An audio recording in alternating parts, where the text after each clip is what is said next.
ओम शांति।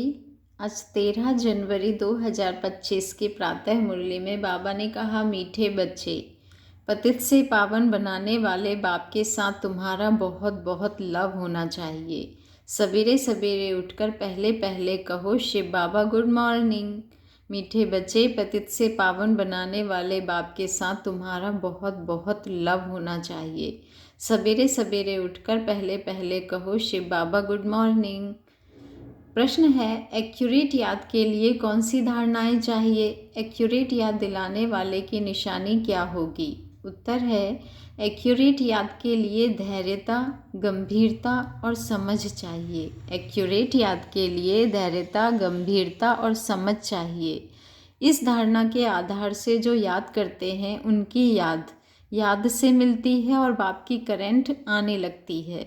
उस करंट से आयु बढ़ेगी, हेल्दी बनते जाएंगे, दिल एकदम ठर जाएगी, शीतल हो जाएगी, आत्मा सतो प्रधान बनती जाएगी। ओम शांति।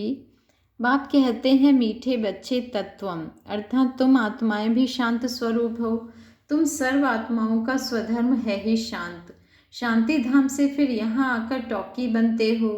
यह कर्मेंद्रियां तुमको मिलती है पाठ बजाने के लिए। आत्मा छोटी बड़ी नहीं होती है, शरीर छोटा बड़ा होता है। बाप कहते हैं, मैं तो शरीरधारी नहीं हूँ, मुझे बच्चों के सम्मुख मिलने आना होता है। समझो जैसे बाप है, उनसे बच्चे पैदा होते हैं तो वह बच्चा ऐसे नहीं कहेगा कि मैं परम धाम से जन्म ले माता पिता से मिलने आया हूँ। भल कोई नई आत्मा आती है किसके भी शरीर में, वह कोई पुरानी आत्मा किसके शरीर में प्रवेश करती है तो ऐसे नहीं कहेंगे कि माता पिता से मिलने आया हूँ।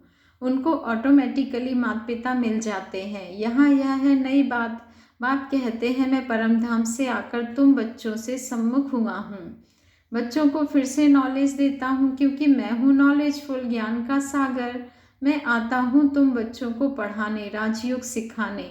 राजयोग सिखाने वाला भगवान ही है।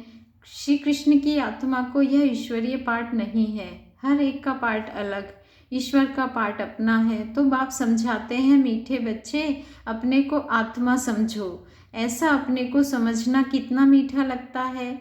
हम क्या थे, अब क्या बन रहे हैं। यह ड्रामा कैसा वंडरफुल बना हुआ है, यह भी तुम अभी समझाते हो। यह पुरुषोत्तम संगम युग है। इतना सिर्फ याद रहे तो भी पक्का हो जाता है कि हम सतयुग में जाने वाले हैं। अभी संगम पर हैं, फिर जाना है अपने घर, इसलिए पावन तो जरूर बनना है। अंदर में बहुत खुशी होनी चाहिए। ओहो, बेहद का बाप कहते हैं, मीठे मीठे बच्चों, तुम मुझे याद करो तो तुम सतो प्रधान बनेंगे, विश्व का मालिक बनेंगे। बाप कितना बच्चों को प्यार करते हैं। ऐसे नहीं कि सिर्फ टीचर के रूप में पढ़ाकर और घर चले जाते हैं। यह तो बाप भी टीचर भी है। यह बाप भी है तो टीचर भी है, तुमको पढ़ाते भी हैं, याद की यात्रा भी सिखलाते हैं। ऐसा विश्व का मालिक बनाने वाले, पतित से पावन बनाने वाले बाप के साथ बहुत लव होना चाहिए। सवेरे सवेरे उठने से ही पहले पहले शिव बाबा से गुड मॉर्निंग करनी चाहिए। गुड मॉर्निंग अर्थात याद करेंगे तो बहुत खुशी में रहेंगे। बच्चों को अपने दिल से पूछना है, हम सवेरे उठकर कितना बेहद के बाप को याद करते हैं। मनुष्य भक्ति भी सवेरे करते हैं ना, भक्ति कितना प्यार से करते हैं, परंतु बाबा जानते हैं कई बच्चे दिल व जान, सिक व प्रेम से याद नहीं करते हैं। सवेरे उठ बाबा से गुड मॉर्निंग करें, ज्ञान के चिंतन में रहें तो खुशी का पारा चढ़े। बाप से गुड मॉर्निंग नहीं करेंगे तो पापों का बोझा कैसे उतरेगा। बाबा कहते हैं, मुख्य है ही याद, इससे भविष्य के लिए तुम्हारी बहुत भारी कमाई होती है। कल्प कल्पांतर यह कमाई काम आएगी। बड़ा धैर्य, गंभीरता और समझ से याद करना है। बच्चे कैसे याद करना है? बड़ा धैर्य, गंभीरता और समझ से याद करना होता है। मोटे हिसाब से तो भल करके कह देते हैं कि यह बाबा को बहुत याद करते हैं, परंतु कह देते हैं कि हम बाबा को बहुत याद करते हैं, परंतु एक्यूरेट याद करने में मेहनत है। जो बाप को जास्ती याद करते हैं उनको जास्ती करंट मिलती है, क्योंकि याद से याद मिलती है। योग और ज्ञान दो चीज़ें हैं। योग की सब्जेक्ट अलग है, बहुत भारी सब्जेक्ट है। योग से ही आत्मा सतो प्रधान बनती है। याद बिना सतो प्रधान होना असंभव है। अच्छी रीति प्यार से बाप को याद करेंगे तो ऑटोमेटिकली करंट मिलेगा, हेल्दी बन जाएंगे। करंट से आयु भी बढ़ती है। बच्चे याद करते हैं तो बाबा भी सर्च लाइट देते हैं। बाप कितना बड़ा भारी खजाना तुम बच्चों को देते हैं। मीठे बच्चों को यह पक्का याद रखना है, शिव बाबा हमको बढ़ाते हैं। शिव बाबा पतित पावन भी है, सदगति दाता भी है। सदगति माना स्वर्ग की राजाई देते हैं। बाबा कितना मीठा है, कितना प्यार से बच्चों को बैठ पढ़ाते हैं। बाप दादा द्वारा हमको पढ़ाते हैं। बाप दादा द्वारा हमको पढ़ाते हैं। बाबा कितना मीठा है, कितना प्यार करते हैं। कोई तकलीफ नहीं देते, सिर्फ कहते हैं मुझे याद करो और चक्र को याद करो। बाप की याद में दिल एकदम ठर जानी चाहिए। एक बाप की ही याद सतानी चाहिए, क्योंकि बाप से वर्षा कितना भारी मिलता है। अपने को देखना चाहिए हमारा बाप के साथ कितना लव है। वहाँ तक बाबा ने कहा कहाँ तक हमारे में दैवी गुण है, क्योंकि तुम बच्चे अब कांटों से फूल बन रहे हो। जितना जितना योग में रहेंगे उतना कांटों से फूल सतो प्रधान बनते जाएंगे। फूल बन गए फिर यहाँ रह नहीं सकेंगे। फूलों का बगीचा है ही स्वर्ग। जो बहुत कांटों को फूल बनाते हैं उन्हें ही सच्चा खुशबूदार फूल कहेंगे। कभी किसको कांटा नहीं लगाएंगे। क्रोध भी बड़ा कांटा है, बहुतों को दुख देते हैं। अभी तुम बच्चे कांटों की दुनिया से किनारे पर जा रहे हो। तुम हो संगम पर। जैसे माली फूलों को अलग पॉट बर्तन में निकाल कर रखते हैं, वैसे ही तुम फूलों को भी अब संगम युगी पॉट में अलग रखा हुआ है। फिर तुम फूल स्वर्ग में चले जाएंगे, कलयुगी कांटे भस्म हो जाएंगे। मीठे बच्चे जानते हैं पारलौकिक बाप से हमको अविनाशी वर्षा मिलता है। जो सच्चे सच्चे बच्चे हैं, जिनका बाप दादा से पूरा लव है, उनको बड़ी खुशी रहेगी। हम विश्व का मालिक बनते हैं। हाँ, पुरुषार्थ से ही विश्व का मालिक बना जाता है, सिर्फ कहने से नहीं। जो अनन्य बच्चे हैं उन्हों को सदैव यह याद रहेगा कि हम अपने लिए फिर से वही सूर्यवंशी चंद्रवंशी राजधानी स्थापन कर रहे हैं। बाप कहते हैं मीठे बच्चे, जितना तुम बहुतों का कल्याण करेंगे उतना ही तुमको उजूरा मिलेगा। बहुतों को रास्ता बताएंगे तो बहुतों की आशीर्वाद मिलेगी। बाबा कहते हैं ज्ञान रत्नों से झोली भरकर फिर दान करना है। ज्ञान सागर तुमको रत्नों की थालियां भर भर कर देते हैं। जो फिर दान करते हैं वही सबको प्यारे लगते हैं। बच्चों के अंदर में कितनी खुशी होनी चाहिए। सेंसिबल बच्चे जो हैं वह तो कहेंगे हम बाबा से पूरा ही बरसा लेंगे, एकदम चटक पड़ेंगे। बाप से बहुत लव रहेगा, क्योंकि जानते हैं प्राण दान देने वाला बाप मिला है। नॉलेज का वरदान ऐसा देते हैं जिससे हम क्या से क्या बन जाते हैं। इनसॉल्वेंट से सॉल्वेंट बन जाते हैं। इतना भंडारा भरपूर कर देते हैं। जितना बाप को याद करेंगे उतना लव रहेगा। कशिश होगी, सुई साफ होगी तो चकमक चुंबक तरफ खींच जाती है ना। बाप की याद से कट निकलती जाएगी। एक बाप के सिवाय और कोई याद ना आए। जैसे स्त्री का पति के साथ कितना लव होता है। तुम्हारी भी सगाई हुई है ना, सगाई की खुशी कम होती है क्या। शिव बाबा कहते हैं मीठे बच्चे, तुम्हारी हमारे साथ सगाई है, ब्रह्मा के साथ सगाई नहीं है। सगाई पक्की हो गई फिर तो उनकी ही याद सतानी चाहिए। बाप समझाते हैं मीठे बच्चे, गफलत मत करो, स्वदर्शन चक्रधारी बनो, लाइट हाउस बनो। स्वदर्शन चक्रधारी बनने की प्रैक्टिस अच्छी हो जाएगी तो फिर तुम जैसे ज्ञान का सागर हो जाएंगे। जैसे स्टूडेंट पढ़कर टीचर बन जाते हैं ना, तुम्हारा धंधा ही यह है सबको स्वदर्शन चक्रधारी बनाओ, तभी चक्रवर्ती राजा रानी बनेंगे। इसलिए बाबा सदैव बच्चों से पूछते हैं स्वदर्शन चक्रधारी हो बैठे हो। बाप भी स्वदर्शन चक्रधारी है ना। बाप आए हैं तो मीठे बच्चों को वापिस ले जाने। तुम बच्चों बगैर हमको भी जैसे बेआरामी होती है। जब समय होता है तो बेआरामी हो जाती है। बाबा कहते हैं बस अभी हम जाऊं। बच्चे बहुत पुकारते हैं, बहुत दुखी है, तरस पड़ता है। अब तुम बच्चों को चलना है घर, फिर वहाँ से तुम आपे ही चले जाएंगे सुखधाम। वहाँ मैं तुम्हारा साथी नहीं बनूंगा। अपनी अवस्था अनुसार तुम्हारी आत्मा चली जाएगी। तुम बच्चों को यह नशा रहना चाहिए, हम रूहानी यूनिवर्सिटी में पढ़ रहे हैं, हम गॉडली स्टूडेंट हैं, हम मनुष्य से देवता अथवा विश्व का मालिक बनने के लिए पढ़ रहे हैं। इससे हम सारी मिनिस्ट्री पास कर लेते हैं। बाबा कहते हैं हेल्थ की एजुकेशन भी पढ़ते हैं, कैरेक्टर सुधारने की भी नॉलेज पढ़ते हैं। Health ministry, food ministry, land ministry, building ministry सब इसमें आ जाती है। मीठे मीठे बच्चों को बाप बैठ समझाते हैं। जब कोई सभा में भाषण करते हो व किसको समझाते हो तो घड़ी घड़ी बोलो, अपने को आत्मा समझ परमपिता परमात्मा को याद करो। इस याद से ही तुम्हारे विकर्म विनाश होंगे, तुम पावन बन जाएंगे। घड़ी घड़ी यह याद करना है, परंतु यह भी तुम तभी कह सकेंगे जब खुद याद में होंगे।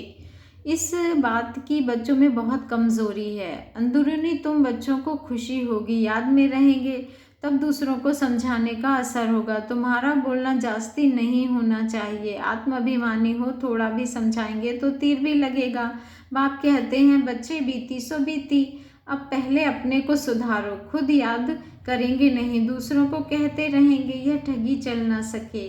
अंदर दिल जरूर खाती होगी। बाप के साथ पूरा लव नहीं है तो श्रीमत पर चलते नहीं हैं। बेहद के बाप जैसी शिक्षा तो और कोई दे ना सके। बाप कहते हैं, मीठे बच्चे, इस पुरानी दुनिया को अब भूल जाओ। पिछाड़ी में तो यह सब भूल ही जाना है। बुद्धि लग जाती है अपने शांति धाम और सुख धाम में। बाप को याद करते करते बाप के पास चले जाना है। पतित आत्मा तो जा न सके, वह है ही पावन आत्माओं का घर। यह शरीर 5 तत्वों से बना हुआ है, तो 5 तत्व यहाँ रहने के लिए खींचते हैं, क्योंकि आत्मा ने यह जैसे प्रॉपर्टी ली हुई है, इसलिए शरीर में ममत्व हो जाता है। अब इनसे ममत्व निकाल जाना है अपने घर। वहाँ तो यह 5 तत्व है नहीं। सतयुग में भी शरीर योग बल से बनता है। सतो प्रधान प्रकृति होती है, इसलिए खींचती नहीं, दुख नहीं होता। यह बड़ी महीन बातें हैं समझने की। यहाँ 5 तत्वों का बल आत्मा को खींचता है, इसलिए शरीर छोड़ने की दिल नहीं होती है। नहीं तो इसमें और ही खुश होना चाहिए। पावन बन शरीर ऐसे छोड़ेंगे जैसे मक्खन से बाल। तो शरीर से, सब चीज़ों से ममत्व एकदम मिटा देना है। इससे हमारा कोई कनेक्शन नहीं। बस हम जाते हैं बाबा के पास। इस दुनिया में अपना बैगेज तैयार कर पहले से ही भेज दिया है। साथ में तो चल ना सके, बाकी आत्माओं को जाना है, शरीर को भी यहाँ छोड़ दिया है। बाबा ने नए शरीर का साक्षात्कार करा दिया है। हीरे जवाहरों के महल मिल जाएंगे। ऐसे सुखधाम में जाने के लिए कितनी मेहनत करनी चाहिए, थकना नहीं चाहिए। दिन रात बहुत कमाई करनी है। इसलिए बाबा कहते हैं, नींद को जीतने वाले बच्चे मामे कम याद करो और विचार सागर मंथन करो। ड्रामा के राज को बुद्धि में रखने से बुद्धि एकदम शीतल हो जाती है। जो महारथी बच्चे होंगे वह कब हिलेंगे नहीं। शिव बाबा को याद करेंगे तो वह संभाल भी करेंगे। शिव बाबा को याद करेंगे तो वह संभाल भी करेंगे। बाप, तुम बच्चों को दुख से छुड़ाकर शांति का दान देते हैं, तुमको भी शांति का दान देना है। तुम्हारी ये बेहद की शांति अर्थात योग बल दूसरों को भी एकदम शांत कर देंगे। झट मालूम पड़ जाएगा यह हमारे घर का है व नहीं। आत्मा को झट कशिश होगी, यह हमारा बाबा है। नफ्स भी देखनी होती है। बाप की याद में रह, फिर देखो यह आत्मा हमारे कुल की है। अगर होगी तो एकदम शांत हो जाएगी। जो इस कुल के होंगे उन्हों को ही इन बातों में रस बैठेगा। बच्चे याद करते हैं तो बाप भी प्यार करते हैं। आत्मा को प्यार किया जाता है, यह भी जानते हैं। जिन्होंने बहुत भक्ति की है वह ही जास्ती पढ़ेंगे। उनके चेहरे से मालूम पड़ता जाएगा कि बाप में कितना लव है। आत्मा बाप को देखती है। बाप हम आत्माओं को पढ़ा रहे हैं। बाप भी समझते हैं हम इतनी छोटी बिंदी आत्मा को पढ़ाता हूँ, आगे चल तुम्हारी यह अवस्था हो जाएगी। समझेंगे हम भाई भाई को पढ़ाते हैं। शक्ल बहन की होते भी दृष्टि आत्मा तरफ जाए, शरीर तरफ दृष्टि बिल्कुल ना जाए। बाबा ने कहा, बच्चे शरीर की तरफ दृष्टि बिल्कुल ना जाए, इसमें बड़ी मेहनत है। यह बड़ी महीन बातें हैं, बड़ी ऊंच पढ़ाई है। भजन करो तो इस पढ़ाई का तरफ बहुत भारी हो जाएगा। अच्छा, मीठे मीठे सिकीलधे बच्चों प्रति माता पिता बाप दादा का याद प्यार और गुड मॉर्निंग। रूहानी बाप की रूहानी बच्चों को नमस्ते और हम रूहानी बच्चों की रूहानी माता पिता बाप दादा को दिल व जान सिक व प्रेम से याद प्यार गुड मॉर्निंग और नमस्ते। शुक्रिया बाबा, शुक्रिया। धारणा के लिए मुख्य सार है। फर्स्ट पॉइंट है, अपनी झोली ज्ञान रत्नों से भरकर फिर दान भी करना है। जो दान करते हैं वो सबको प्यारे लगते हैं, उन्हें अपार खुशी रहती है। सेकंड पॉइंट है, प्राणदान देने वाले बाप को बहुत प्यार से याद करते सबको शांति का दान देना है। स्वदर्शन चक्र फिराते ज्ञान का सागर बनना है। वरदान है, अंतःवाहक शरीर द्वारा सेवा करने वाले कर्म बंधन मुक्त डबल लाइट भव। अंतःवाहक शरीर द्वारा सेवा करने वाले कर्म बंधन मुक्त डबल लाइट भव। आज का स्वमान है, मैं कर्म बंधन मुक्त डबल लाइट आत्मा हूँ। मैं अंतःवाहक शरीर द्वारा सेवा करने वाली कर्म बंधन मुक्त डबल लाइट आत्मा हूँ। मैं कर्म बंधन मुक्त डबल लाइट आत्मा हूँ। जैसे स्थूल शरीर द्वारा साकारी ईश्वरीय सेवा में बिजी रहते हो, ऐसे अपने आकारी शरीर द्वारा अंतःवाहक सेवा भी साथ साथ करनी है। जैसे ब्रह्मा द्वारा स्थापना की वृद्धि हुई, वैसे अभी आपके सूक्ष्म शरीरों द्वारा शिव शक्ति के कंबाइंड रूप के साक्षात्कार द्वारा साक्षात्कार और संदेश मिलने का कार्य होना है। लेकिन इस सेवा के लिए कार्य करते भी किसी भी कर्म बंधन से मुक्त सदा डबल लाइट रूप में रहो। स्लोगन है, मनन करने से जो खुशी रूपी मक्खन निकलता है, मनन करने से जो खुशी रूपी मक्खन निकलता है, वही जीवन को शक्तिशाली बनाता है, वही जीवन को शक्तिशाली बनाता है। आज का अव्यक्त मास का अव्यक्त पुरुषार्थ का पॉइंट है, अपनी शक्तिशाली मनसा द्वारा सकाश देने की सेवा करो। बच्चे, अपनी शक्तिशाली मनसा द्वारा सकाश देने की सेवा करो। कोई भी यह नहीं कह सकता कि हमको तो सेवा का चांस नहीं है। कोई बोल नहीं सकते तो मनसा वायुमंडल से सुख की वृत्ति, सुखमय स्थिति से सेवा करो। क्या करो बच्चे? यदि बोल नहीं सकते हो ना, तो मनसा वायुमंडल से सुख की वृत्ति, सुखमय स्थिति से सेवा कर दो। तबीयत ठीक नहीं है तो घर बैठे भी सहयोगी बनो। सिर्फ मनसा में क्या करो? सिर्फ मनसा में शुद्ध संकल्पों का स्टॉक जमा करो, शुभ भावनाओं से संपन्न बनो। अच्छा, ओम शांति। शुक्रिया बाबा, शुक्रिया।